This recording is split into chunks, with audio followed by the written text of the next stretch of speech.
Hello viewers, welcome back to our channel Ammu with అమ్మ.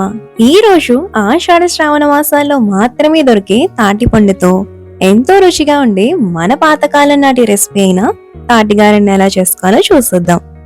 పైన చక్కగా క్రిస్పీగా, లోన మెత్తగా తాటిపండు రుచి తగులుతూ తినే కొద్దీ తినాలనిపించే తాటిగారెలనైతే ఈజీగా కొలతలతో ఎలా చేసుకోవాలో చూసేద్దాం. ముందుగా ముగ్గిన తాటిపండును తీసుకుని దానిపై ఉన్న ముచ్చికను తీసేసుకోవాలి. మనకి ఈ మధ్య రైతు బజార్లో కూడా ఈజీగానే దొరుకుతున్నాయండి. ముచ్చిక దగ్గర చూసుకుని ఫ్రెష్ది మాత్రమే తెచ్చుకోవాలి. మనకి ఇవి ఎక్కువ నిల్వ ఉన్నా కూడా పులుసు వాసన వచ్చేస్తాయి. అలానే తోలును కూడా ఇలా శుభ్రంగా తీసేసుకోవాలి. ఇప్పుడు తాటిపండు టెంకలను ఇలా విడదీసుకుని చేత్తో సాఫ్ట్ గా చేసి టెంకలను ఒకదానికొకటి కొట్టి తీసుకుంటే గుజ్జు అనేది మనకి త్వరగా వస్తుంది. తాటి పీసాన్ని జల్లిబుట్టతో లేదా ఇలా కోరు సహాయంతో కానీ తీసుకోవచ్చు. టెంకల పీచ్ అంతా కూడా ఇలా తెల్లగా వచ్చే వరకు తీసుకోవాలండి.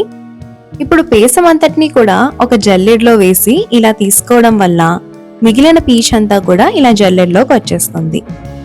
ఇప్పుడు ఒక మిక్సింగ్ బౌల్లో 1 కప్పు తాటి పీసాన్ని కొలుసుకొని వేసుకొని అదే కప్తో అరకప్పు బెల్లం వేసి బెల్లం అంతా కూడా బాగా కలిసేలాగా కలుపుకోవాలి.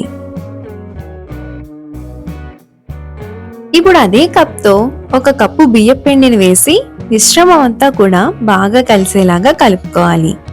ఇక్కడ తడి బియ్యం పిండి కాకుండా పొడి బియ్యం పిండిని వాడాలండి, లేదా ఉప్మా రవ్వను కూడా వాడుకోవచ్చు. కలుపుకున్న మిశ్రమాన్ని ఒక అరగంట సేపు నాననివ్వాలి.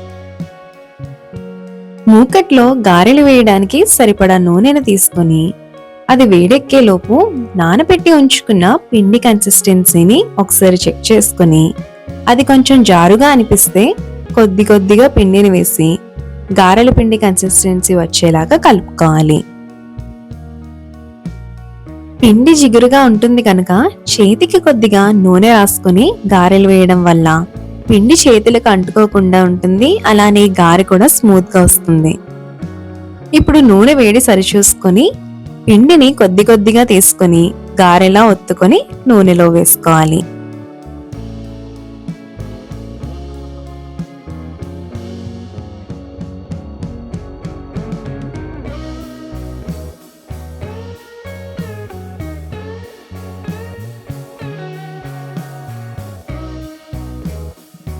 మంటను మీడియం ఫ్లేమ్ లోనే ఉంచుకొని 2 వైపులా కూడా చక్కగా వేయించుకోవాలి. మంటను హై ఫ్లేమ్ లో పెడితే గారెలు పైన రంగు వచ్చేసి లోపల మాత్రం పచ్చి ఉండిపోతుంది. ఈ గారెలు వేయడానికి కాస్త టైం ఎక్కువగానే పడుతుందండి, కాబట్టి నిదానంగా ఓపిగ్గా వేయించుకుంటే టేస్ట్ అనేవి బాగా వస్తాయి. ఈ విధంగా 2 వైపులా కూడా గారెలను వేగనిచ్చి తీసుకోవడమే.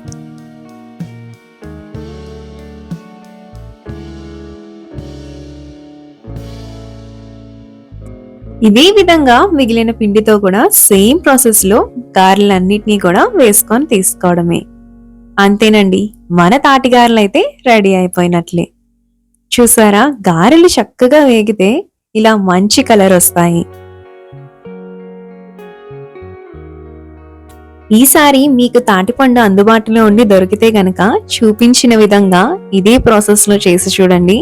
చూపించినట్టుగా లోన దాకా మంచిగా వేగి పైన క్రిస్పీగా, లోన మెత్తగా, తినడానికి ఎంతో కమ్మగా ఉంటాయండి.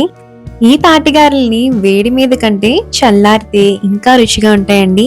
వేడి మీద ఏంటంటే కాస్త చేదుగా అనిపిస్తాయి అన్నమాట.